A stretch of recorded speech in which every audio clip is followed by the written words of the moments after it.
गीत गोपियों ने गाया। मन में जितना भी गोपियों के भाव था वो श्री कृष्ण को गोपियों ने सुनाया कि हम पर कितनी कृपा है कि हमें ब्रज में जन्म मिला है, वरना लक्ष्मी को भी ब्रज में वास नहीं मिला है।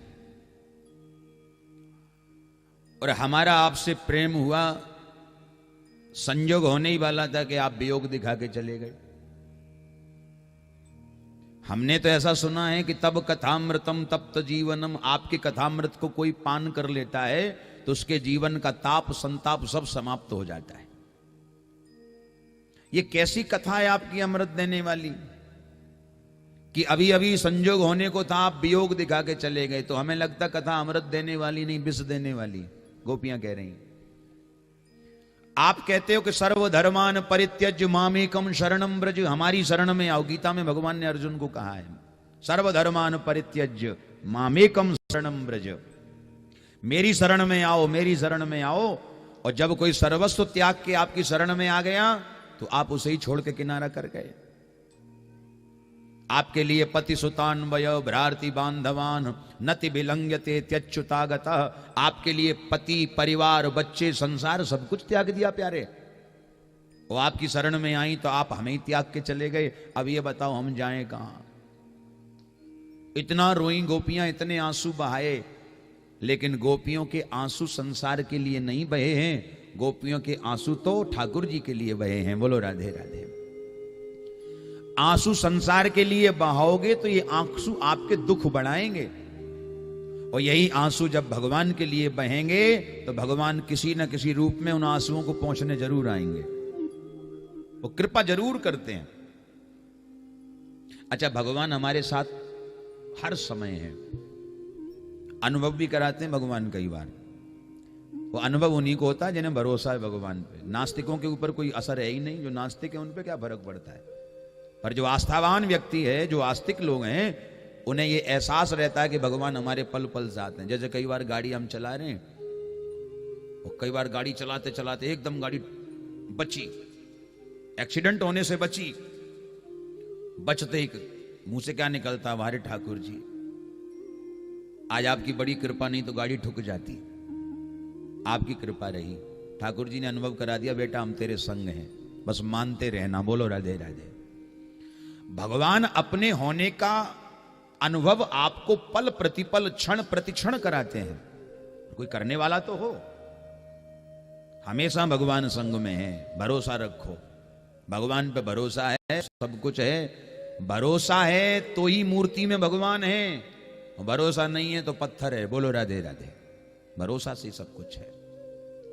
भगवान ने कृपा करी, भगवान ने देखा गोपियां रो रही हैं तो तासाम आविर्भुक्षौरी श्यमानम मुखाम्बुज पीतांबर धरस्त्रगवी साक्षान मनमथ मनमथ। भगवान पीतांबर लेके आए हैं और गोपियों को रोते देखा भगवान ने, तो अपने पीतांबर से गोपियों के आंसुओं को भगवान ने पहुंच दिया। बोलो रास बिहारी भगवान की जय हो। और अब गोपियों को प्रसन्न करने के लिए भगवान ने महारास की तैयारी करी।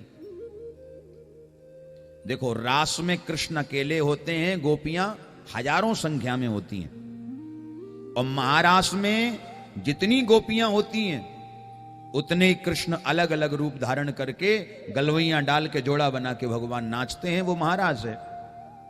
अब ध्यान से सुनना जरा। महारास हो रहा है वृंदावन में,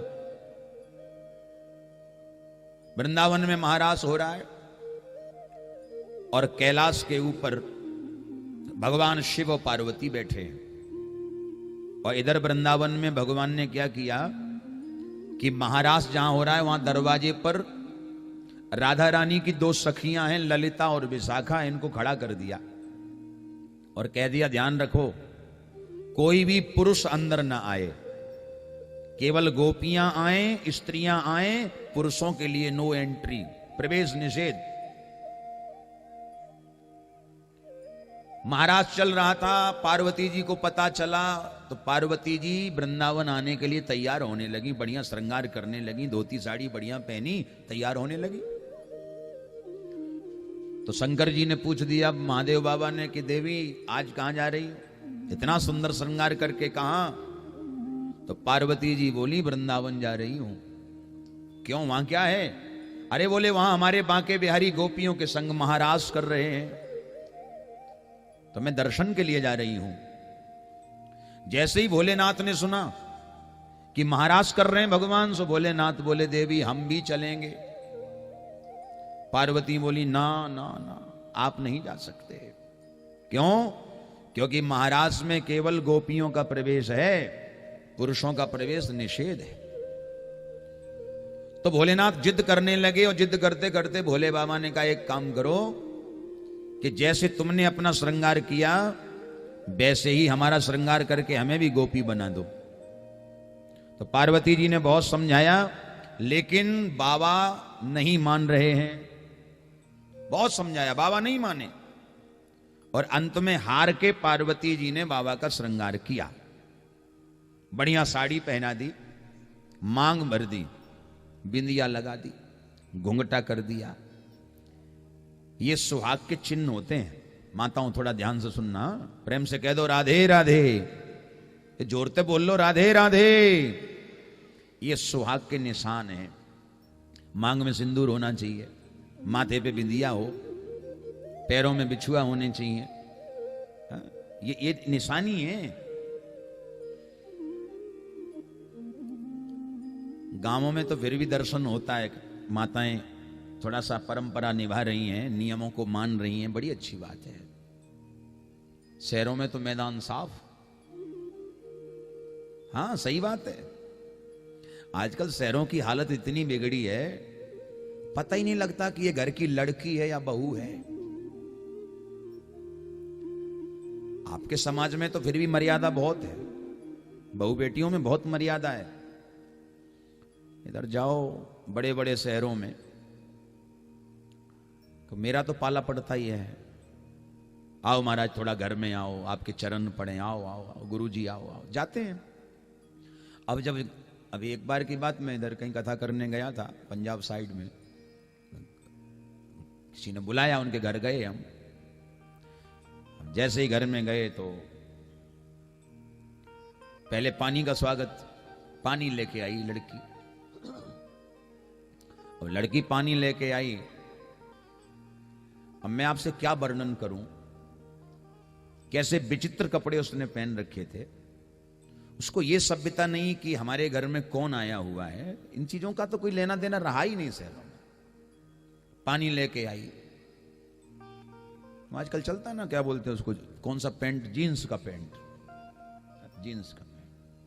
अच्छा पैंट भी आजकल ऐसे चले, पहले फट जाता था तो आदमी को बड़ी शर्म आती थी कि फटा पैंट, अरे राम राम, गरीबी आ गई तो फटा पैंट आदमी को नहीं पहनना, तो आदमी उसमें कुछ ना कुछ करके सिलाई करवाता था। वो आजकल ऐसा फैशन आया कि सिले हुए पैंट जानबूझ के फाड़े जाते हैं। यहां से लेके 4-4 जगह, जब तक पैंट नहीं फटा तब तक वो कहां अच्छा माना जाता है। क्वालिटी तो तब है जब पैंट 10 जगह से फटाओ, फटो सो पैंट महाराज, जीन्स को पैंट पहन के हो महाराज पानी लेके। बड़ा विचित्र लगा मुझे कि बताओ क्या सभ्यता इनमें। अच्छा बाद में मैंने पूछा, मैंने जिसने बुलाया उन सज्जन को, मैंने भैया ये बिटिया कौन है? महाराज ये बिटिया नहीं हमारी बहू है। मेरा दिमाग खराब। मैंने कहा ये अगर बहू तुम्हारी ऐसे रह रही है तो बिटिया कैसी रहती होगी? बोलो राधे राधे, भगवान ही बचाए।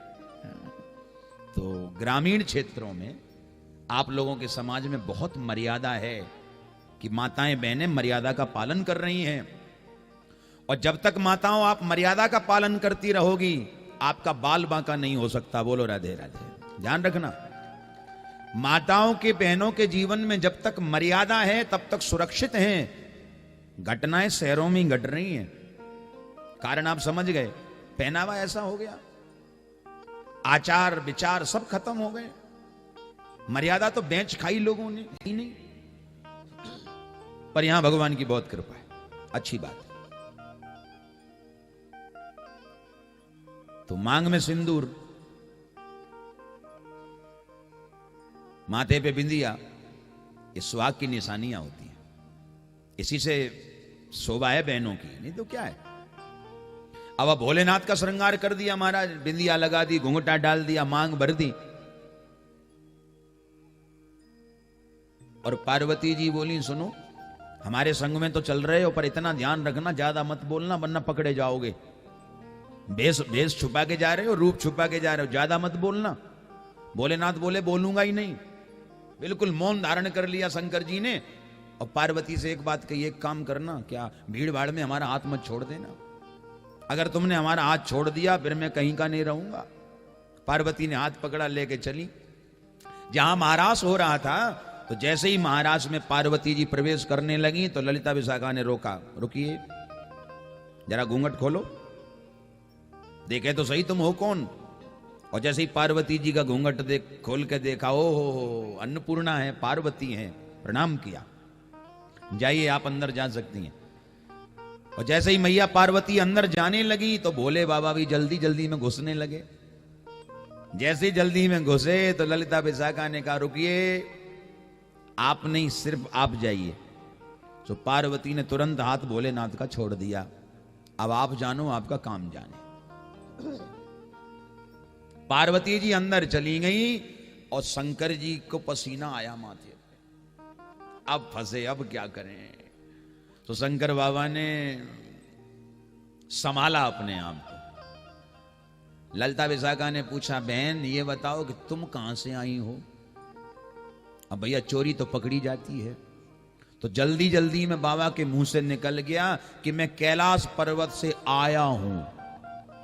आई हूं नहीं, आया हूं। अब साड़ी पहन रखी और क्या कह रहे हैं, आया हूं। राम राम राम। ललिता विशाखा बोली, कुछ तो गड़बड़ है बहन, ये तो कह रही है कि आया हूं, इसका मतलब चलो घूंघट खोलो तब पता लगे है कौन। पूरा राज तो घूंघट में ही है। पर्दे में रहने दो, हाँ, पर्दा ना उठाओ, क्योंकि पर्दा जो उठ गया तो राज खुल जाएगा। अब कस के घूंघट बाबा ने पकड़ रखा है। और ललिता विशाखा ने जैसे ही घूंघट ऊपर किया सो बाबा की बड़ी बड़ी दाढ़ी दिख गई। बोलो राधे राधे। अरे राम राम, ये सखी ना है, ये तो सखा है। हाँ, ये गोपी नहीं, गोप है। देखो बाबा आप अंदर नहीं जा सकते। बाबा ने कहा क्यों। बोले अंदर गोपियों का ही प्रवेश है, बस आप नहीं जा सकते। तो शंकर जी ने कहा फिर कोई तरीका तो होगा अंदर जाने का। कितनी भी वीआईपी व्यवस्था क्यों ना हो, कोई ना कोई अपने यहां व्यवस्था चलती ना, उसको कहते हैं जुगाड़ चलती ना। आदमी कहता है इंडिया में तो जुगाड़ चलती है, व्यवस्था चलती भैया, तो कोई व्यवस्था तो होगी। बोले एक ही व्यवस्था है। क्या। बोले जमुना के पल्ली पार उधर एक स्थान है जिसका नाम है मानसरोवर। तुम वहां जाओ बाबा, उसमें डुबकी लगाओगे तो गोपी भाव मिल जाएगा। तुरंत बाबा भोलेनाथ गए और मानसरोवर में डुबकी लगाई और जैसे ही बाहर निकले तो गोपी भाव मिल गया। बाबा को प्रवेश मिल गया रास में।